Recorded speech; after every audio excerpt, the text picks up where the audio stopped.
गाड़ियों में उनका वॉमिटिंग फंसा हुआ था, इतने बीमार अवस्था में थे, 100 वर्ष के थे। हम पहले प्रार्थना करते कि 10 साल उनकी आयु बढ़े। उन्होंने अपने परिवार के युवाओं से कहा, जो उनका नाती था, कि एक काम करो, मेरी एक इच्छा ये भी है कि उस लड़के को लेके आओ मेरे पास, या मुझे उसके पास लेके जाओ, कि झारखंड में कोई शेर पैदा हुआ है जो विस्थापन पे बात करता है। क्योंकि वो बरवा बेड़ा था, बरवा बेड़ा यानी बेरमो, बेरमो यानी कोयला का खदान। सारा जमीन उस शख्स का कोयला के खदानों में चला गया है। राजा कौन बना? वो गया का आदमी आया है चल के, आज वो राजा बना है। यहाँ 1 करोड़ रुपया का कोयला का कमाई करता है। तो उसके कलेजे में ये दर्द है, और इसलिए उसने कहा कि हम उसको मोबाइल में देखें। 100 साल का उम्र हो रहा है और वो शख्स हमें मोबाइल में देख रहा है और कह रहा है या तो मुझे उसके पास ले जाओ या उस लड़के को मेरे पास लेके आओ। लास्ट में हम उनसे मिलने गए। तो ये बदलाव हम लोगों ने किया है। आज अगर हम सत्य, मेरा रास्ता सही नहीं होता तो कुछ भी कर लीजिए, एक एमपी के प्रत्याशी के तौर पे आपके सामने नहीं आते, और आते भी तो रेस में नहीं रहते। आप सोशल मीडिया को खंगालिएगा। आजसू गठबंधन वाले लोग जेएमएम वालों की आलोचना नहीं करते हैं, और ना ही जेएमएम वाले आजसू की आलोचना करते हैं। और सुबह शाम उठते हैं और जयराम महतो की आलोचना करते हैं, क्योंकि रेस में अगर कोई है तो हम खड़ा। आलोचना आखिर किसकी होती है? जिससे आपका मुकाबला होता है। अब मान के चले अगर 10 प्रत्याशी उतरे हैं मैदान में, और जो लगता है कि जो 10वां नंबर पे आएगा वो छुच्छा के कोई पूछा, उनका नाम भी कोई लेगा?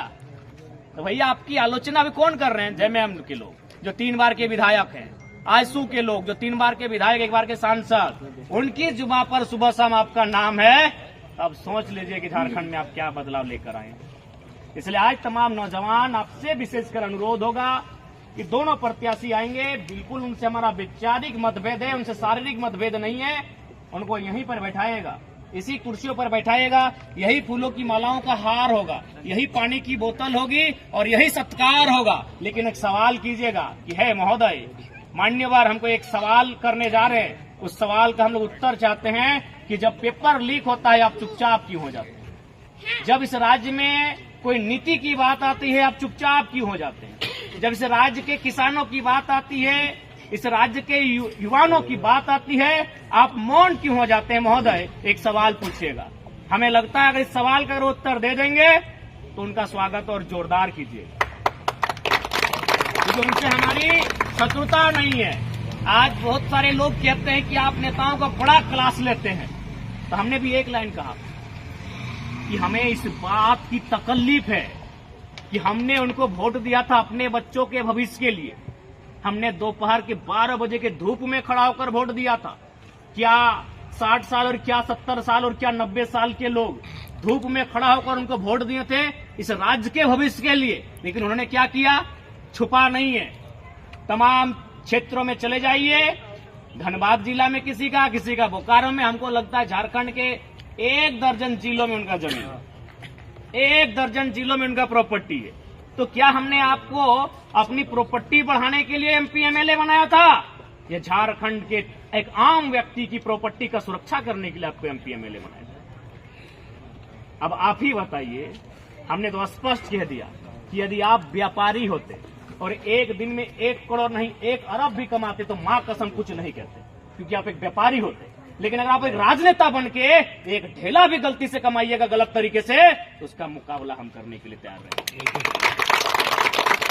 क्योंकि आप अपने बाप की बदौलत एमपी एमएलए नहीं बने हैं, ना अपने ससुर की बदौलत बने हैं, आप जनता की बदौलत बने। हम तब भी आपकी आलोचना नहीं करते यदि आपका बच्चा हजारीबाग में 10 साल तैयारी करता, यदि आपका बच्चा किसी फैक्ट्री में काम करने जाता, यदि आपका बच्चा सड़क में बस में बैठकर 15 किलोमीटर स्कूल पढ़ने जाता, कॉलेज क्लास करने जाता, हम आपकी आलोचना नहीं करते। आज आपके बच्चे कहां हैं? दिल्ली में बैठते हैं, दिल्ली में बैठते हैं, लाखों का लैपटॉप लेके बैठते हैं और विदेश की कंपनी को दिल्ली से देखते हैं। आपके बच्चे कहां हैं? किसी बीएड कॉलेज के डायरेक्टर हैं। बताइए, हमारा सवाल गलत है या हमारा उन पर सवाल करना गलत है? बताइए। आप प्रबुद्ध लोग बैठे हैं, उन्होंने वोट किस लिए लिया था? हमारे बच्चों के, आम जनता के बच्चों के भविष्य के लिए लिया था। हाँ, हम फिर भी आपकी आलोचना नहीं करते। आप कुछ भी काम नहीं करते, मां कसम आपकी आलोचना नहीं करते। यदि आपका भी जमीन 4 एकड़ 5 एकड़ होता, हम आपकी आलोचना नहीं करते। यदि आपकी भी प्रॉपर्टी हमारे जैसी होती, हम आपकी आलोचना नहीं करते हैं। आप पूरा जिला में, अरे जितना मेरा बहियार खेत का दर नहीं है उतना आपका बाथरूम का रेट है, आपकी आलोचना नहीं करेंगे, नहीं करते आपकी आलोचना। हमारी तरह आपका बेटा संघर्ष करता, नहीं करते आलोचना। हमारी तरह आपका बेटा तंगहाली में जीता, बदहाली में जीता, नहीं करते आपकी आलोचना। अरे आपका बेटा वीआईपी मेंटेन करता है, आपका बेटा दर्जनों गाड़ियां मेंटेन करता है, अपने बाप घर से मेंटेन करता है। हमारे मत से आप जीत के गए हैं और उस मत के कारण मेंटेन करता है। नेता बनने के लायक भी नहीं है। झारखंड में 90% लीडर नेता बनने के लायक नहीं है, सब लालची लोग हैं। मैं आज पढ़ा लिखा नौजवान एक चीज से आपको परिचय करवाऊंगा, जिस चीज से परिचय कराने का हैसियत फिलहाल इनका है ही नहीं, क्योंकि इनके पास इतना आइडिया ही नहीं है कि जो लोग क्रॉनिक कैपिटलिज्म के समर्थक है, कभी उनको वोट मत कीजिएगा। क्रॉनिक कैपिटलिज्म का मतलब होता है कि जो लोग ब्यूरोक्रेट्स और पॉलिटिशियन के सहयोग से पूंजीपति बनते हैं, ऐसे लोगों को अगर हम वोट करेंगे तो आज देख सकते हैं हसदेव जंगल को सिर्फ अडानी को बेच दिया और पूरा भारत की मीडिया में एक सवाल तक नहीं पूछा। कल तो हमारे यहाँ पे गिरिडीह किसी को साइन कर दिया जाएगा कि जाइए गिरिडीह से यहाँ इतना प्लॉट नंबर, इतना रकबा, इतना चौहद्दी, हम फलाना कंपनी को एमयू पर्ची काट दिए। जनता कुछ नहीं बोल पाएगी। इसलिए अगर आप देश के बारे में सोचते हैं और देश में समानता के बारे में सोचते हैं तो एक काम कीजिएगा, क्रॉनिक कैपिटलिज्म का समर्थन करने वालों को कभी वोट मत कीजिएगा, चाहे वो विधायक रहे, सांसद रहे। आप वोट किसको कीजिएगा? जो सत्ता और संपत्ति के विकेंद्रीकरण का पक्षधर हो। विकेंद्रीकरण एकदम सिंपल भाषा में समझिए। आज हम 2 साल तक हमें कोई जानता नहीं था, आज एक लड़का अचानक एमपी के रूप में आया है। कल को इसी भीड़ में से जब कोई एमएलए बनेगा उसको हम विकेंद्रीकरण कहेंगे। लेकिन यदि कोई रईस घर का बेटा, यदि कोई नेता का बेटा फिर नेता बनेगा, उसको हम केंद्रीकरण कहेंगे। एक परिवार में ही नेता बनना और एक परिवार में ही सारा संपत्ति जमा हो जाना, इसे केंद्रीकरण कहेंगे। और हम स्पष्ट कह देते हैं, अगर हम लोकसभा फतह करते हैं और एक सांसद के कार्यकाल में एक व्यक्ति कभी करोड़पति नहीं बनेगा, बल्कि उसी टाइम में 100 आदमी लखपति बनेंगे, ये मेरा वादा रहा। हम सामाजिक न्याय के पक्षधर हैं। यदि एक सांसद के सहयोग से या फिर एक सांसद के कारण कोई बना तो एक आदमी नहीं बनेगा, उस टाइम 100 लोग बनेंगे। मैं ये आपको वचन देता हूं। आज आप देख लीजिए, जो भी सांसद विधायक हैं, 10 लोगों तक उनकी प्रॉपर्टी सीमित है पूरे कालखंड में। 10 तो हम ज्यादा कह रहे हैं, 2 लोगों में उनकी सारा योजनाएं सीमित है। 2 लोगों में अगर सांसद भी हैं तो गिने चुने 4 लोग होंगे जो सारे उनका कार्यकाल को देख लिए। अगर विधायक भी हैं और 2 गिने चुने 2 लोग होंगे। तो इसलिए इस बात को भी हम कहते हैं कि एक टाइम में एक आदमी हमारे साथ करोड़पति नहीं बनेगा हमारी वजह से। अगर बनेगा है तो उसी टाइम 100 लोग लाखपति बनेंगे। अगर संसद का रोल रहा तो इसलिए आज चीजों को समझना होगा कि आज कैसे राजनेताओं को हमने तैयार किया। अभी बताइए, आज हम कहते हैं बदलाव की बात करते हैं, बदलाव की बात करते हैं, कैसे बदलाव होगा? नेता बदलने से बदलाव नहीं होगा, पार्टी बदलने से बदलाव नहीं होगा, सोच बदलने से बदलाव होगा। और हम लोग पहला सोच ये स्थापित करेंगे, अगर लोकसभा का चुनाव जीतते हैं तो 75% सैलरी जनता को दान करेंगे। ऐसे नेता इस देश का कल्याण नहीं होगा। आपके पास कुछ नया आइडिया ही नहीं है, वही घिसी पिटी बातें, सड़क बना दिए, नली बना दिए, गली बना दी, वही घिसी पिटी बातें। आपके पास नया प्लानिंग क्या है? आपके पास नए आइडियाज क्या है? कोई बात करने वाला नहीं है। और मैं एक वचन बड़ी होश और हवास में देके जाऊंगा कि जो लोग हमें वोट करने के लिए गिरिडीह लोकसभा के तमाम संसदीय क्षेत्र में आएंगे, आप अपने घर से अपने बूथ की दूरी को नाप लीजिएगा। क्योंकि आपका किसी का बूथ 1 किलोमीटर में है, किसी का बूथ 1.5 किलोमीटर में है, किसी का 4 किलोमीटर में है। आप जहां वोट करने के लिए जाइएगा उस बूथ की दूरी अपने घर से नाप लीजिएगा।